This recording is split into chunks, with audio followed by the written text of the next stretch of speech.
Rádio Ninter, a rádio que toca conhecimento. Olá, sejam muito bem-vindos e bem-vindas.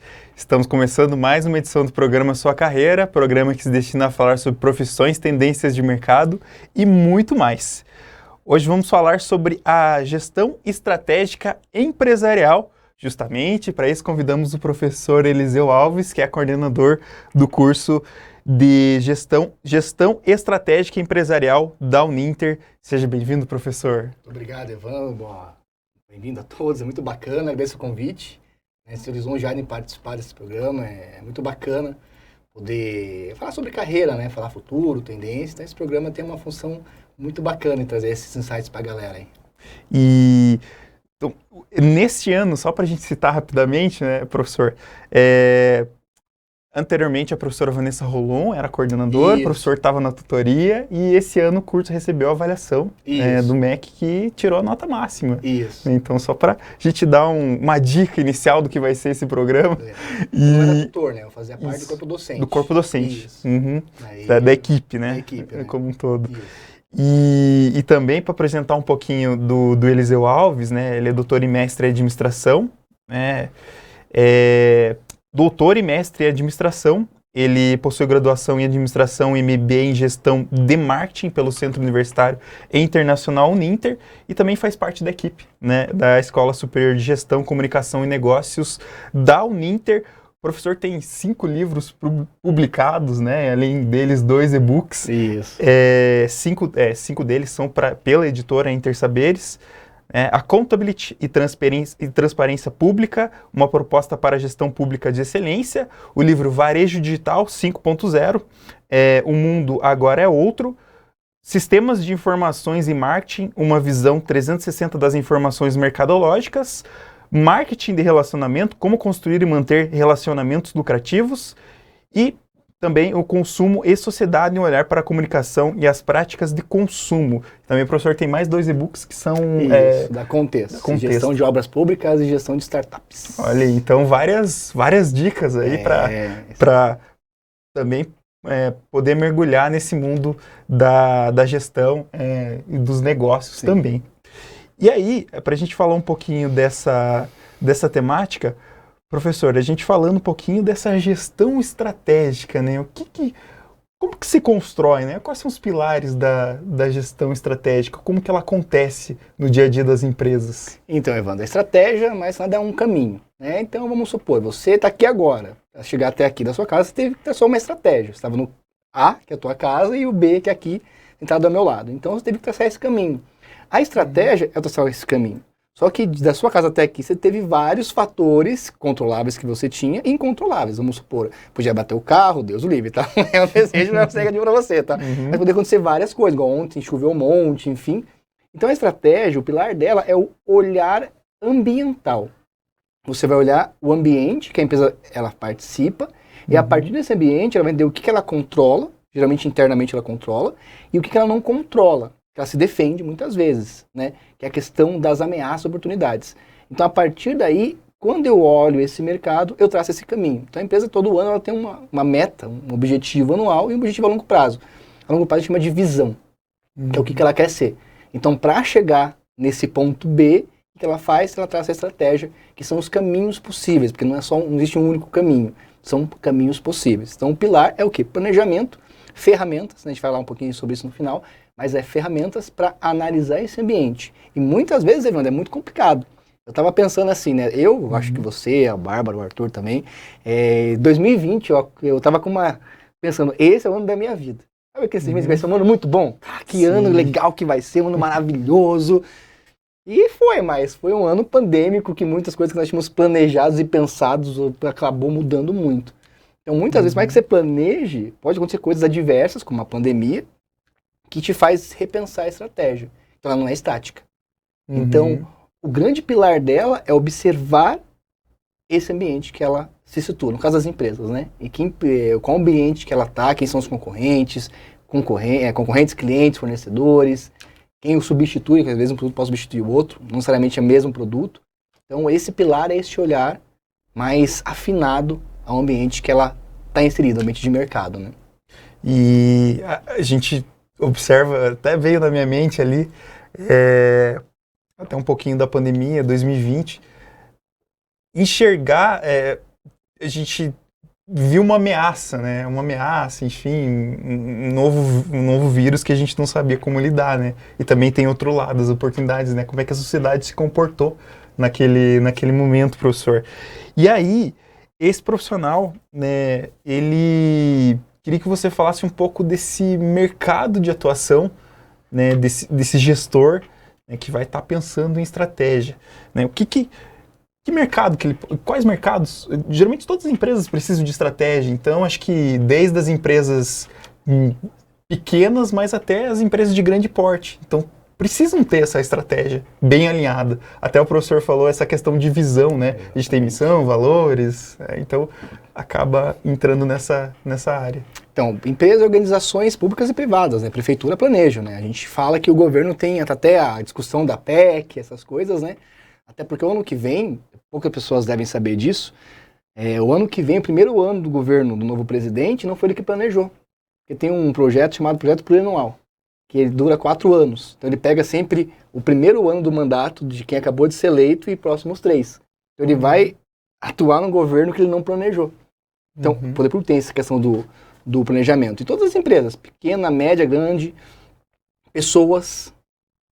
Então é você olhar, é você de fato observar o ambiente que você está, porque ele difere muito. Pensa na Embraer. A Embraer, enquanto houve a Covid, muitos setores fecharam e faliram, a Embraer estava assim, com fila de gente para comprar avião, por exemplo.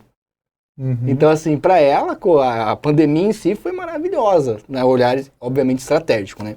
Não na questão sanitária. Mas, assim, esse profissional ele vai atuar em várias empresas de vários portes, porque todo mundo tem que ter estratégia. Por mais que você tenha no mercado, às vezes, que a gente fala que é o oligopólio, que são poucas empresas que concorrem de si, ainda em si tem que ter estratégia. Para chamar o cliente, para trazer a atenção do cliente, para, você falou da arte da guerra, né? Para combater esse mercado, né? Porque você é um mercado que você tem um dinamismo muito grande, as empresas buscam sempre almejar o seu sucesso. Então esse profissional é aquele que vai traçar a estratégia, vai entender a empresa internamente, né? E ele vai olhar esse ambiente. E a partir dele traçar estratégias de produtos, de preço, né? Eu lembro que no Brasil, quando a Budweiser veio pro Brasil, eu cheguei a comprar no mercado assim por, sei lá, R$2, né? Por R$1,50. Muito barato. Que era o preço chama isso de penetração. Começa baratinho, o pessoal vê, gostou, o que acontece? Você aumenta o preço. Já a Heineken, quando entrou aqui, as primeiras eram importadas da Holanda, inclusive, só tinha embalada, era coisa muito chique, assim, ela era muito mais cara. Começou muito cara e hoje está mais barato. Você compra no mercado hoje em dia até a garrafa maior, né? E a gente chama isso de desnatamento. Começa caro e fica barato. Então eu tenho que entender esse público para entender como que eu vou atuar, como que esse mercado vai atingir. Você pensa, uma Ferrari custa $1 milhão. Se ela baixar para $500 mil, ninguém mais compra. Porque a pessoa que tem baixo produtivo vai querer mais comprar porque não tem aquela chavão da Ferrari de $1 milhão. E quem tem condições fala assim, poxa, não quero comprar nesse sentido. Então eu tenho que olhar esse mercado, entender como esse mercado se comporta, entender meus clientes, meus concorrentes. Muitas vezes você vê que a gente se junta às empresas para dominar o mercado. Você pega a própria Antártica e a Brahma eram concorrentes em décadas passadas. Se matavam na década de 90, por exemplo. E eles viram que a partir do momento que chegarem as grandes empresas transnacionais aqui no Brasil, a gente vai perder mercado. Criou-se a Ambev, que hoje é a Embev, que é a maior cervejaria do mundo. Entendeu? Então muitas vezes você pode ter essa conciliação de interesse até de concorrentes. E que é isso? Passa por estratégia. Passa de você olhar. Não é uma questão de futurística, de bola de cristal, mas você vê algumas tendências, né? Esse profissional é aquele que vai começar a entender essas tendências. Eu fico brincando que a Pampers vai chegar um momento que vai vender muito mais fralda geriátrica do que fralda para bebê. Porque nós estamos ficando cada vez mais velhos, vendo cada vez mais e tá tendo menos casal por filhos. E casais que optam por não ter filhos. Né? Do outro lado, o mercado pet está aumentando gigantemente. Você tem escolinha para pet. Você tem escola. Tipo, os pets vão para a escola. Segunda a sexta. E tem atividade na escola, e tem amigos na escola. E tem festa de aniversário na escola para os pets. Coisa que você pensa anos atrás era assim, inadmissível. Era cachorro, era no quintal, comendo o resto de comida que sobrava e era em casa. Era o guarda-costas, era o segurança. E hoje em dia não. Então esse profissional é o que ele vai enxergar essas tendências, esses ambientes. E a partir daí fazer o quê? Traçar as estratégias, que são os caminhos. Como que eu vou atingir cada pessoa no momento que ela, de fato, está mais propensa a adquirir esse produto. E também, Eliseu, a gente Tem uma questão que se fala muito, é até uma tendência, que seriam os negócios 4.0, que acho que seria um termo legal, porque existe a aproximação ou a quebra entre a barreira do mundo físico e o digital. A gente, até a pandemia acelerou esse processo também, que a gente teve que fazer medidas de isolamento, o mercado eletrônico se expandiu, né, digamos assim, cresceu, né, porque a maioria das compras passaram a ser de modo virtual, né, a gente teve um aumento, né, diga, pelo menos um aumento, né, Sim. mas acho que, como que é esse termo, né, negócio 4.0, de onde ele surge, de onde ele vem, né, é a realidade que a gente está vivendo hoje? Sim, é a ideia da conexão. Você tinha um mercado 1.0, que era das trocas transacionais, que era um mercado muito mais estático. E conforme a tecnologia ela vem avançando, você consegue avançar nas relações. A minha mãe, minha senhorinha, Dona Maria, até um beijo para a Dona Maria, senhora minha mãe aí, 70 anos, comprou online na pandemia. Porque não tinha outra opção. Ou ela comprava ou não comprava, teve que aprender. Então é o mundo da interação, da tecnologia, da inteligência artificial, no qual a gente vai estar muito mais propenso. Você vai lembrar, Evandro, que nós pagávamos para mandar SMS. Era uma mensagenzinha, pessoal, a gente nem sabe o que é SMS, né? Você pagava para mandar, era 50 caracteres, se você mandasse mais tinha que pagar, e pagava 2, entendeu? E a gente pagava para isso. E veio a mídia social, a rede social como o WhatsApp, que acabou com isso. E assim, hoje em dia você faz tudo pela internet, compra tudo pela internet, a sua vida está online. Então hoje, tanto até uma questão de segurança para vocês, o ladrão não quer mais a tua carteira, ele quer o teu celular. Aqui está teu banco, aqui está a tua carteira de vacinação, aqui está teus contatos, está tudo aqui nesse aparelhinho aqui. Então essa é a nossa realidade de interação. Então hoje o mundo é muito mais interativo. Estamos aqui presencialmente, mas podemos estar aqui de forma virtual, de forma remota. É que eu quis ver vocês, porque eu gosto muito de vocês, tenho muito saudade de vocês. Então, né, vocês estavam perto lá, diferente se eu estou aqui agora. Mas é um mundo virtual, no qual a pandemia mostrou muito isso. As pessoas desconfiam da tecnologia. Claro que assim, avançou muito, mas é uma nova realidade. Você vê hoje, em Curitiba, tem um mercado totalmente sem pessoas para atender. Você vai, entra, compra. Hoje você tem os apartamentos em Curitiba, condomínios, acho que no Brasil inteiro, inclusive, o mercado dentro do condomínio. É muito engraçado isso. Meu filho achou muito engraçado. Como que funciona, pai? É só pegar, né? É só pegar e pagar, né? Você tem que pagar também, né? Mas assim, imagina, você vai lá, não tem ninguém te controlando. Geralmente você fica, não era assim, você vai lá, pega coisa, paga e vai embora e vai ser feliz.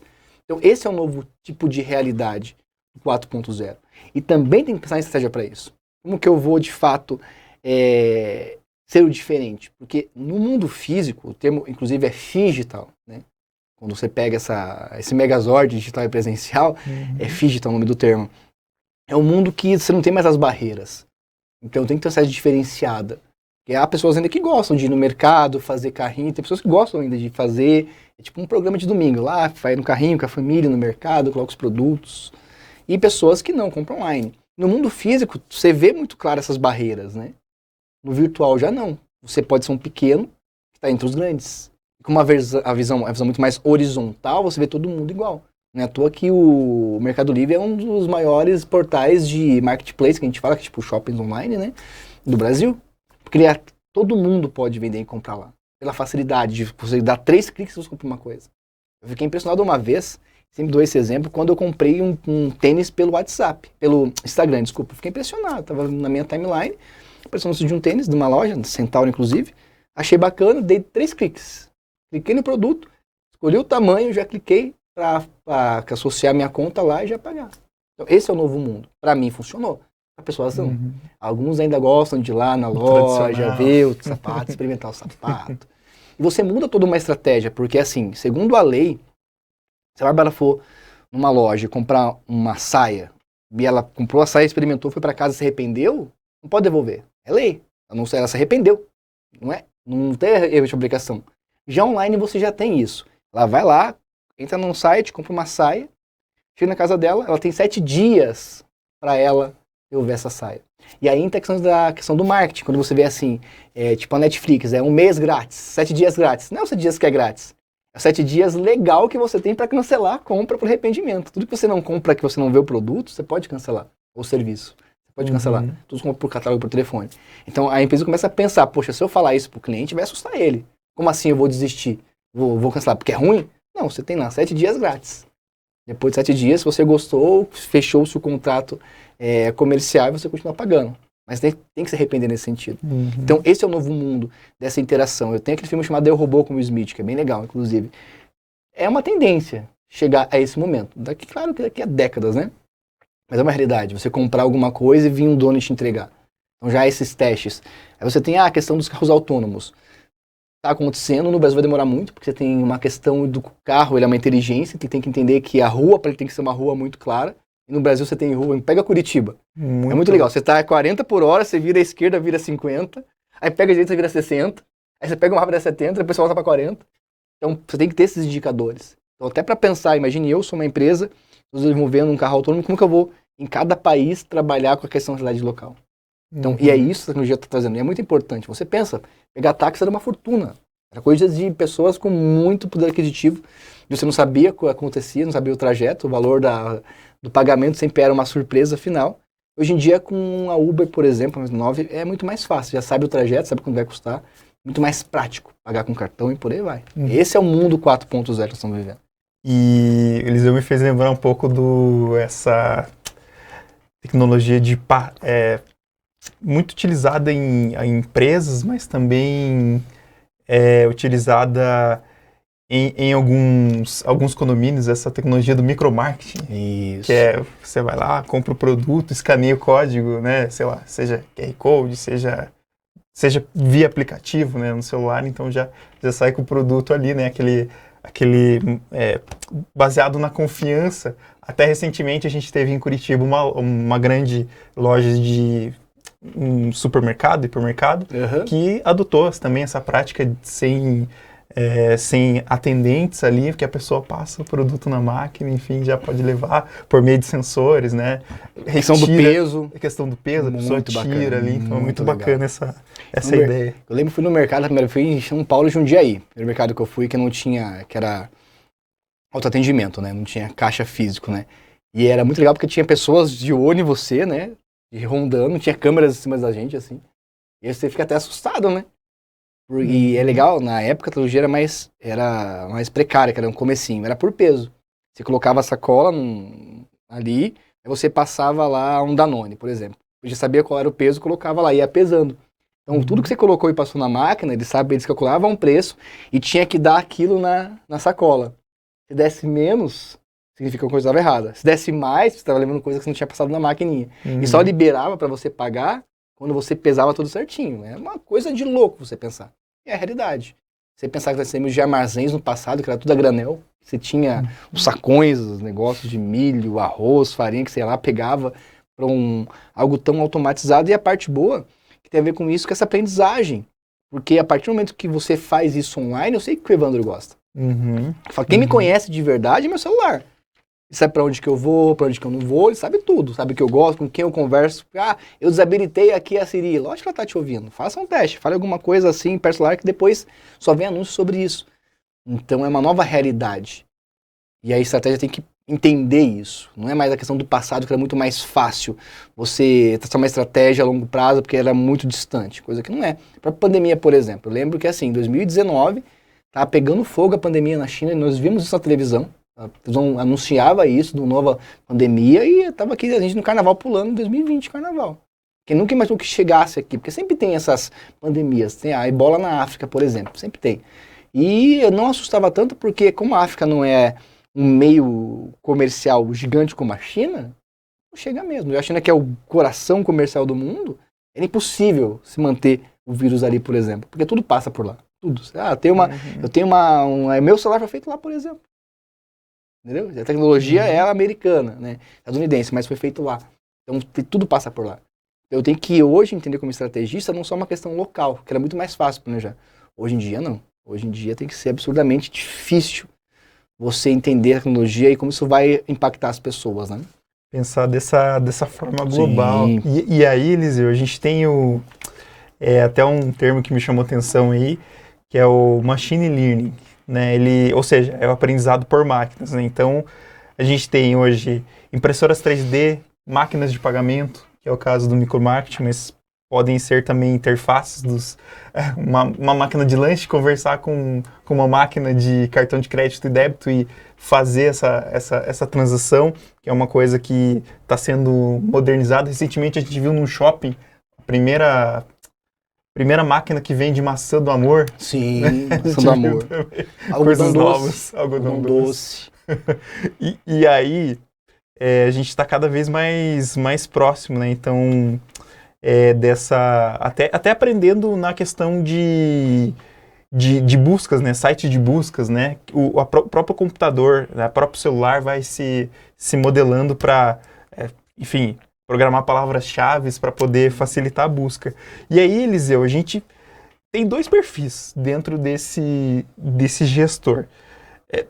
Um que é formar gestores de planejamento estratégico empresarial, o outro é consultor de estratégica e empresarial, né?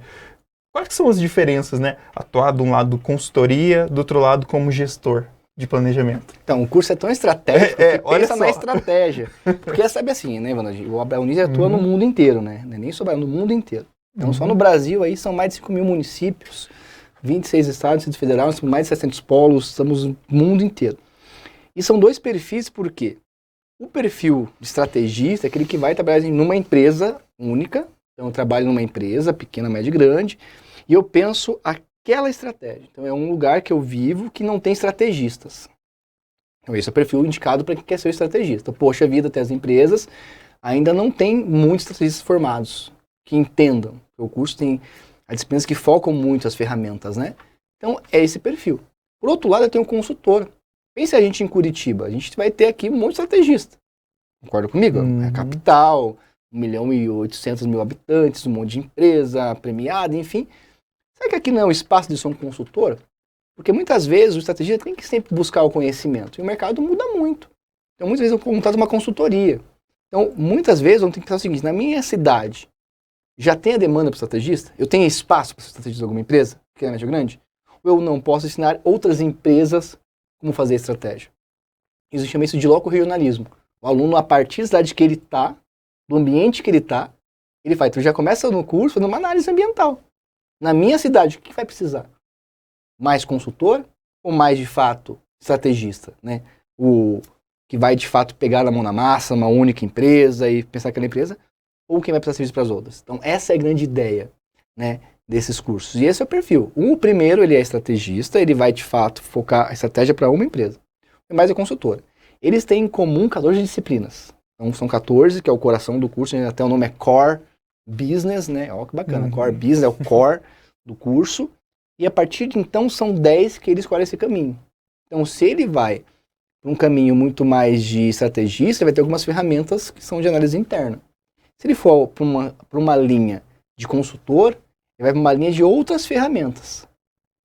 Daí, a partir dele, ele vai poder ter essa forma de atuação dele. Então, ou ele vira um consultor, ou ele vira um estrategista. Que no fato, os dois são estrategistas, mas o que muda é o enfoque.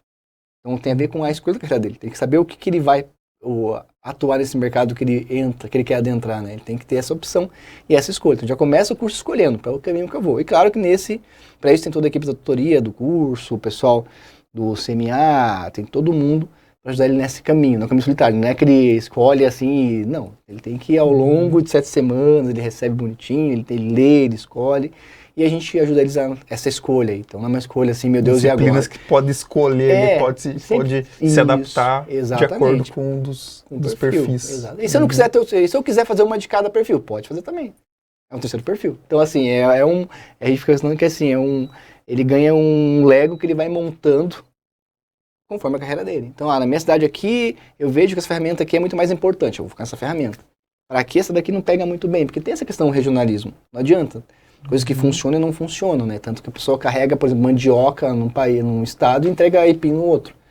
Né? A Sadia fabrica salsicha para São Paulo e vina pra gente.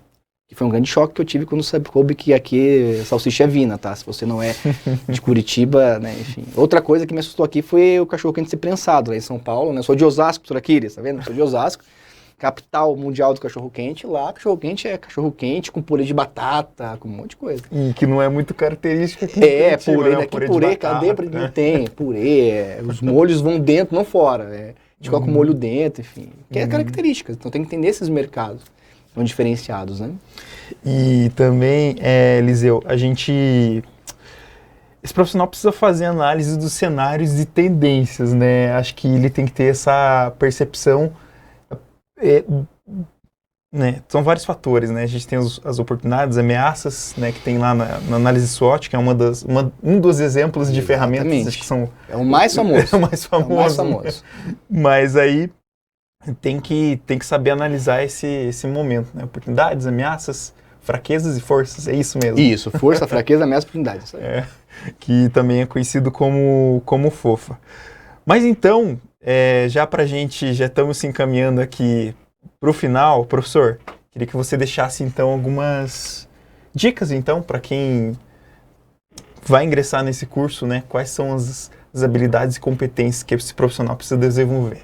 Então, ele tem que ter visão, ele tem que saber observar bem. Eu acho que Deus foi sábio em nos dar, né, 2 olhos, né? Você observar muito bem as coisas, 2 ouvidos para você escutar muito, uma boca só para você falar, né? Então a gente tem que... O exegeta, ele fala pouco, mas quando ele fala no momento certo. Ele tem que ter essa visão, ele tem que saber observar e ver mudanças, e ver tendências, e ver o que, poxa, isso daqui é uma tendência. Eu lembro, não sei se vocês vão lembrar, na época que lançaram o Pokémon GO. Meu Deus, pessoas morriam, gente, caçando Pokémon GO. Eu lembro que na época eu era casado, minha esposa me acordou de madrugada, porque tinha um Pokémon no quintal, na época eu morava em casa num apartamento, né? E eu tive que ir lá no fundo do quintal pra caçar um Pokémon. Se bem que era o Pikachu, então tá valendo. Se fosse um outro ruim... era Pikachu. É Pokémon raro. Era Pikachu, tá valendo. Tá valendo. Então assim, foi uma febre, e tipo, sumiu. Existe, ninguém me fala. Outra coisa que foi uma febre foi o tal do spinning. Lembra do spinning? Era um negocinho de dedo que você... Depois dá um Google, spinning, você girava. É uma fortuna, era muito caro, meu Deus do céu. Eu tenho um filho pequeno, vocês sabem, era muito caro, Jesus e tal. Hoje tá lá R$2, R$1,99. Então, eu tenho que entender, se eu sou vocês, o que é modismo, que é isso? Modismo é isso. O negócio vem, faz aquele fervo e vai embora. Isso é moda, que é algo que vem, que vai. Eu uso muito música como exemplo, pega sertanejo. A raiz lá tá com o Nick Tinoco, o Léo, que era o cara que fala do sertão, da amada, aquela música. E depois veio a segunda onda do sertanejo, que foi Zé de Camargo e Luciano, que é aquele sertanejo mais sofrência, vamos dizer assim, mais, né, ai, tal, eu tô sofrendo, tal, pensa em mim. Aí depois veio o pagode, um monte de coisa, aí voltou de novo agora, tanto que é o que mais se ouve no Brasil é sertanejo, que é o sertanejo empoderado, que é o da pegação. Eu pego, como dizia o Michel Teló, se eu te pego, essas coisas, que foi a música mais tocada no ano. Todo mundo fez a versão dessa música, então foi todo mundo. Você tem ela em várias línguas, né? O próprio o Gangnam Style, que eu lembrei agora também, que foi o mais visto no YouTube lá, do coreano, que é o nome dele, tipo Psy, coisa assim. Que é moda, tá? Entra e sai de moda. Então eu não duvido que daqui a alguns anos a gente tenha aqui todo mundo curtindo de novo os pagodão. Né? Lembra que na época tinha o Catinguelê, não sei o que, Soeta, tinha uma galera, assim. Você pega lá no Domingo Legal, só tinha isso.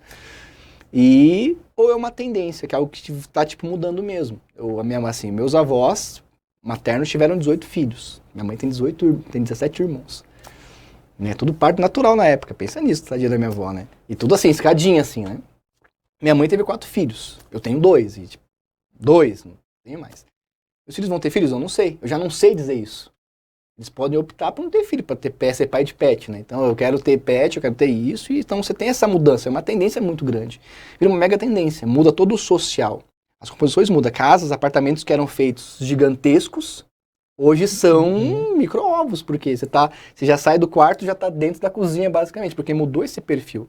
Então essa pessoa tem que ter esse olhar muito mais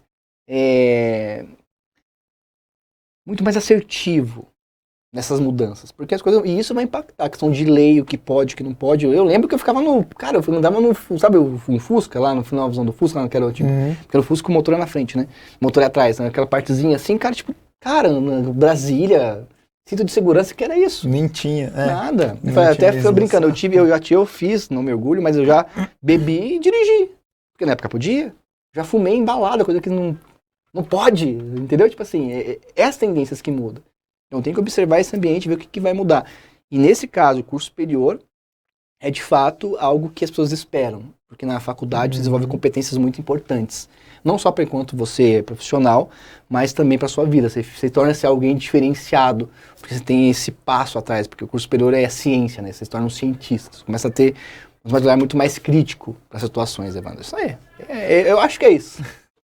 Então, agradecer, né, o o carinho do professor Eliseu, né, visitar a gente aqui, então, na Rádio Ninter hoje, para a gente falar nessa última edição do programa Sua Carreira, falando hoje sobre gestão estratégica empresarial, né, uma das dicas aí que a gente pode trazer na edição de hoje, está atento às mudanças, né, acho que é vital a gente saber...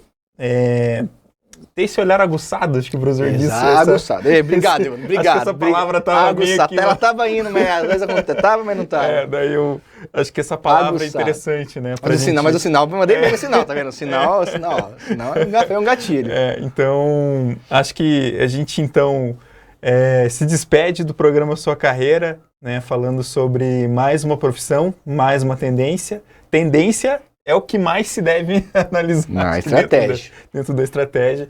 Então, a gente agradece, agradeço ao professor Eliseu, e a gente se despede, então, do programa Sua Carreira, Rádio Ninter, a rádio que toca conhecimento. Professor Eliseu, muito obrigado, então. Até uma próxima edição aqui, né, falando sobre uma nova temática, enfim, um novo curso. Muito obrigado, Evandro, Bárbara, Arthur. Obrigado, pessoal, Mauri, que é o nosso capitão aqui na rádio, na CNU.